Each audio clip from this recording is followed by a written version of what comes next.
juri pidato lalu lintas yang saya hormati, para tamu undangan, serta saudara-saudara yang berbahagia. Puji syukur atas kehadirat Allah Subhanahu wa Ta'ala yang telah melimpahkan rahmat serta hidayahnya kepada kita semua, sehingga pada hari ini kita dapat berkumpul di tempat ini dengan keadaan sehat walafiat. Salawat dan salam semoga tercurah kepada Nabi Agung kita, Nabi Muhammad Sallallahu Alaihi Wasallam, yang kita nantikan syafaatnya yaumul qiyamah nanti. Amin, amin, ya rabbal alamin. Perkenankanlah saya Siti Lestari, perwakilan dari Mandua Water Ponorogo.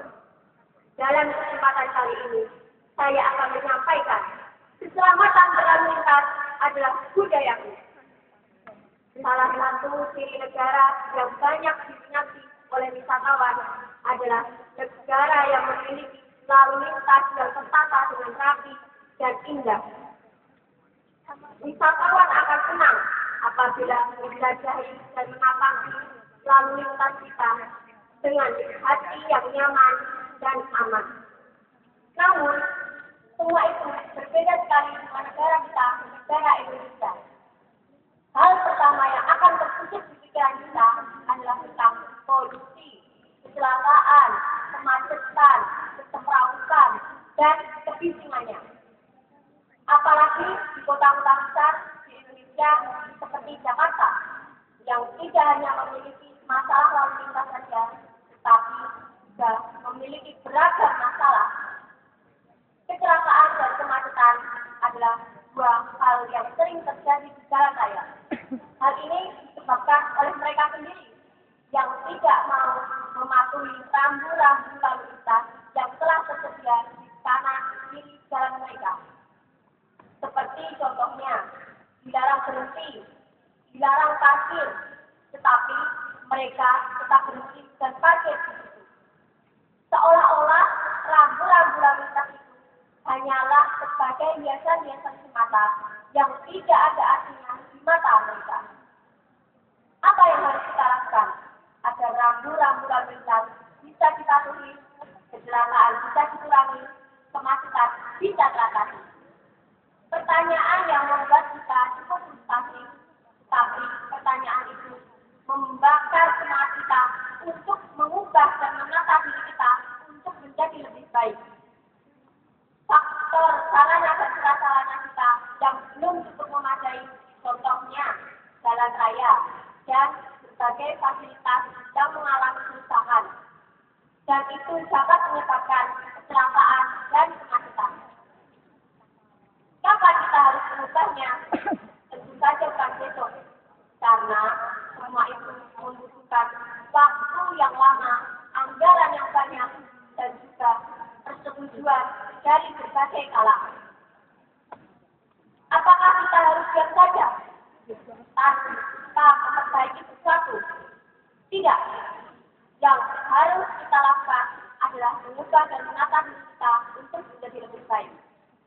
Seperti pasal 106 ayat 1 yang berbunyi, setiap orang yang mengemudikan kendaraan bermotor wajib mengemudikan kendaraannya dengan wajar dan penuh konsentrasi. Contohnya, belum lama ini ada peristiwa tentang mobil menabrak trotoar yang mengakibatkan 9 orang mati di tempat. Hal ini disebabkan oleh dia sendiri yang saat mengemudikan kendaraan bermobilnya dengan dipengaruhi oleh narkotika. Dan juga tertera pada pasal 106 ayat 4 yang berbunyi, setiap orang yang mengemudikan kendaraan bermotor wajib mengemudikan kendaraannya dengan mematuhi ketentuan sebagai berikut. Yang pertama, rambu lintas atau rambu larangan. Yang kedua, marka jalan. Yang ketiga, alat pemberi isyarat lalu lintas. Yang keempat, gerakan lalu lintas. Yang kelima, berhenti dan parkir. Yang keenam, kecepatan maksimal dan minimal.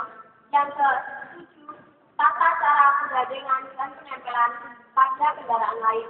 Yang kedelapan, ringan peringatan menggunakan suara dan sinar. Semua itu bukan hanya untuk keselamatan kita sendiri, tapi juga keselamatan, ketertiban, keamanan, dan martabat warga negara kita sendiri. Jika kita ingin menjadi warga negara yang mendunia, hal pertama yang harus kita lakukan adalah mengatur etika kita lalu lintas. Apa kata dunia? Jika Indonesia mengatur lalu lintas saja tidak bisa, apalagi untuk mengatur rakyatnya sendiri. Akhir kata, perilaku kita dalam berlalu lintas mencerminkan budaya kita sendiri. Jika kita dalam berlalu lintas tertib, itu mencerminkan pada diri kita sendiri bahwa kita juga baik ataupun malah sebaliknya. Pepatah Jepang mengatakan, tunjukkanlah kepadaku lalu lintas suatu negara agar aku dapat menilai kehidupan negara itu sendiri. Contohlah Progo di Yogyakarta, yang menurut saya mereka telah mengatur lalu lintas dengan baik. Bukan hanya polisi saja yang mengatur lalu lintas, tapi dari semua kalangan juga membantu mengatur lalu lintas polisi tersebut. Contohnya pengendara mobil, motor, sepeda, pejalan kaki, pedagang kaki lima, dan PKS patroli keamanan sekolah yang juga dibentuk di sekolah saya, Manjlo Wates, Madrasah Aliyah Negeri 2 Wates, yang bertugas pada pagi hari dan sore hari setiap pulang ke sekolah. Semoga hal ini dapat menggugah hati kecil kita untuk menjadi lebih baik. Akhir kata, maju terus lalu lintas Indonesia. Wabillahi taufiq wal hidayah,